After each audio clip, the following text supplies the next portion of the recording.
everybody. I know it's kind of late and it's been a very long time since I've come on our YouTube channel and made a video, and I decided that I probably should do that since there's quite a few things that Erin and I kind of want to update everybody. First thing is we have not started any IVF's treatment. I had surgery in October of last year, and kind of after that, a lot of things health wise for me kind of snowballed. I just started having a lot of pain in my abdominal area. It wasn't letting up, and they had tried everything, and I ended up getting a scope a couple of weeks ago now. Actually probably a month ago now. And it did not go well. The results of it came back normal and fine, but the actual procedure irritated a lot of things, and my blood pressure dropped. I had a lot of pain. I think the nurses and errands that I passed out at one point. So a lot of things kind of happened. I ended up having to stay at the hospital for a few hours for just observation and to make sure that I was okay. They were thinking about taking me to the ER, and I did not want to go. So they just kept me for observation, and then once I was feeling better, they let me go. And I waited for the results. The results came back normal. All the biopsies, everything came back fine. There were a few things that they found, but nothing that kind of told my doctors as to why I was having all of this pain. So my doctor ended up referring me to a nutritionist. And I'm going to be very honest, like as far as me and my nutrition, like I've never been great at it.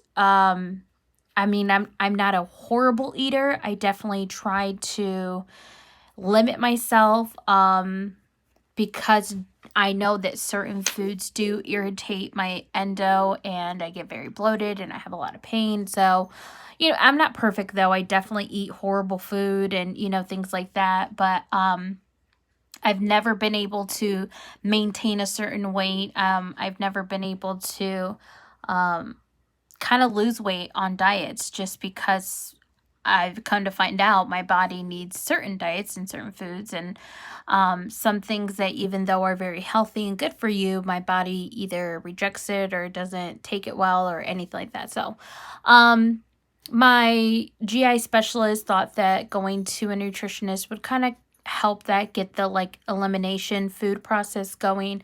And at this point I was already on a very, very strict diet. I mean, the blandest diet you could ever think of. At that point I was having pain every day. I was vomiting every day. I was getting fevers. I was getting chills. I mean, I was getting dehydrated. It was just, at this point, we were just grasping for straws. Like, we were just so desperate to figure something out and to kind of slowly introduce some foods into my diet, because, like I said, I basically wasn't eating nothing. And my doctor was getting a little concerned that I wasn't getting the proper nutrition and protein and things like that. So she decided to point me in the direction of the nutritionist. I have been on a low FODMAP diet for about a week and a half now, and it has completely changed a lot of things for myself. I've been able to actually eat food. I had a minor setback a couple of days ago because I had a certain oil. My husband used a certain oil, and we thought because it was olive oil, it was fine, and usually would be, but there was soy in it. There were soybeans in it, and that is on a high FODMAP food that could irritate me, and it did. It definitely irritated me.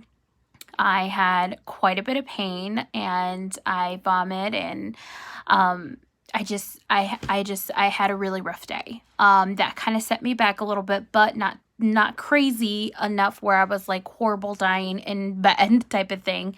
It just set me back a little bit. But the one thing that I've realized is different is I haven't had to take my stomach medication as much as I had before. Like, I went 3 days without taking it, and that was the most in the past 2 months that I have not taken that medication. So that really made me hopeful for the future.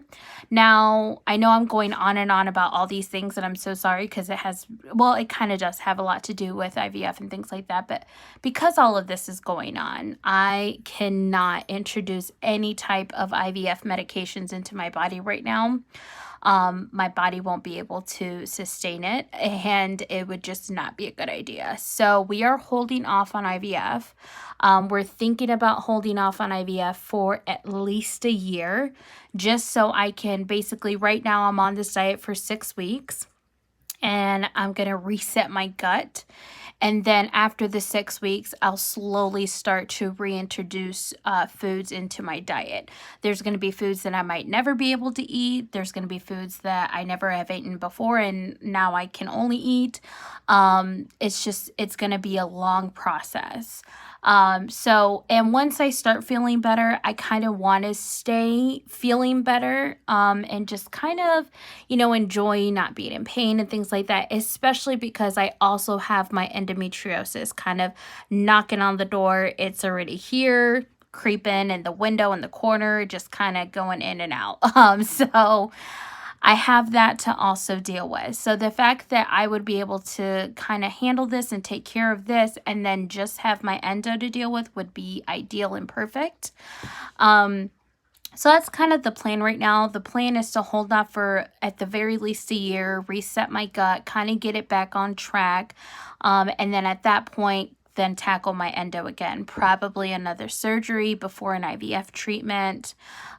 So all of that is going to be into next year.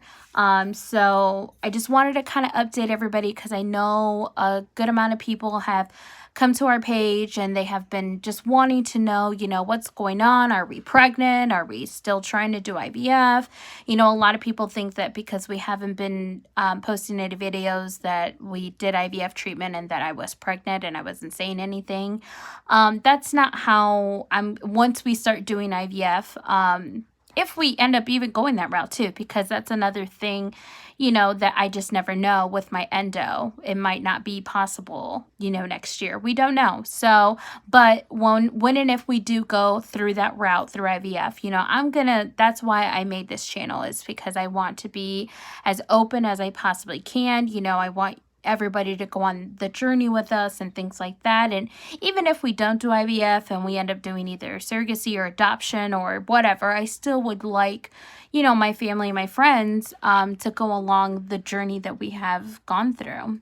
One thing I do want to do, or that we are still planning on doing, is we're going to make a video of our fertility, basically not journey, but our story, our fertility story, and kind of talk about what we've struggled with in the past couple of years, our miscarriages, just things like that, because a lot of people don't know kind of our backstory. And that was something that I wanted to do before we started IVF treatment. So I'm still planning on doing that this year.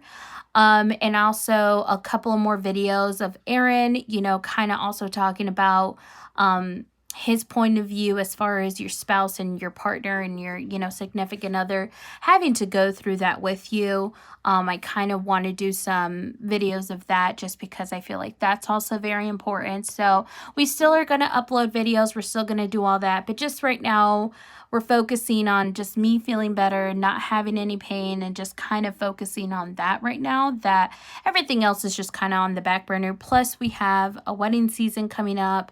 But we didn't take that many weddings this year because we kind of wanted to have a little bit of a break.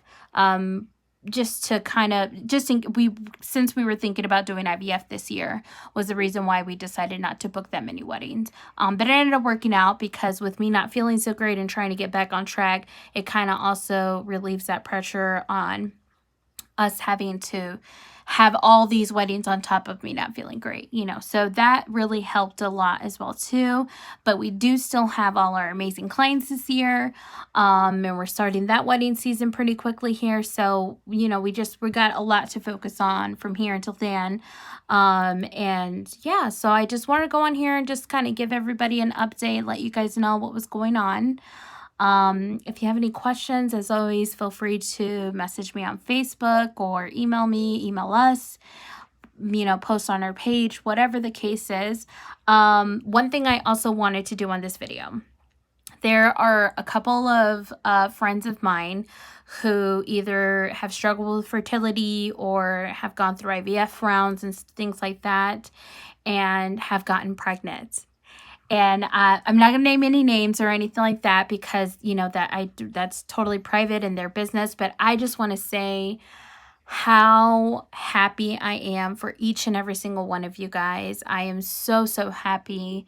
I mean, my heart just beams when I hear that news for you guys, because I know how the struggle is, and I know how hard it is to see that negative or hear that you're not pregnant. You know, it's such a toll. And when you finally get that, you know, feeling and that assurance that you're pregnant, it's amazing. And I just want to say congratulations to each and every single one of you. I love you so much. I can't wait to meet your beautiful babies. So yes, that was another thing I wanted to say on this video. I just wanted to, you know, congratulate all the mamas to be. And even if you didn't go through fertility treatments or anything like that, it's still an amazing, amazing celebration to have. So congratulations to all the mamas out there, all the moms to be to a second baby, third baby, just big congrats. I can't wait to see all the baby photos on Facebook. And hopefully to meet your babies. So yeah, but for as far as us, that's the update. And we'll keep you guys posted as much as we possibly can. I will keep you guys posted. Yeah, I hope everybody has a great night. Spread love, joy, positivity, and we'll see you next time.